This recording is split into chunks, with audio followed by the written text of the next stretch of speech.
Hello বন্ধুরা, good morning, শুভ সকাল। ছোট্ট ভিডিওটা কেমন লাগে দেখো। সকালবেলা স্নান টান করে ফ্রেশ হয়ে রান্না করে চলে গিয়েছি। গাটি গুটি সেদ্ধ করে রেখেছি। সেদ্ধ গাটি গুটি দিয়ে মাছ দিয়ে তেলাপোয়া মাছ দিয়ে তরকারি হবে, আর টক মাছের পাতা দিয়ে মাছের মাথা দিয়ে রান্না হবে। এখন গাটি গুটি ছুলছি, কচুটা সিদ্ধ করে রেখেছিলাম, সেটা ভাতটা বসিয়ে দিয়ে কচুটা ছুলছি, ছুলে তারপরে আলু দিয়ে মাছের তরকারি রান্না করবো। গরম খুব, তার জন্য একটু জল দিয়ে নিলাম। খুব গরম হলে তো হাতে লাগে, তাই না বন্ধুরা?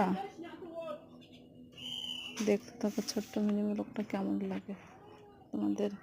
সকালবেলা প্রতিনিয়ত একটা ঘরের বউয়ের কী কাজ থাকতে পারে, সকালবেলা উঠে ফ্রেশ ট্রেশ হয়ে রান্না বান্না ছাড়া। তো বন্ধুরা, ছোট্ট মিনি ব্লগটা কেমন লাগলো তোমরা বলো।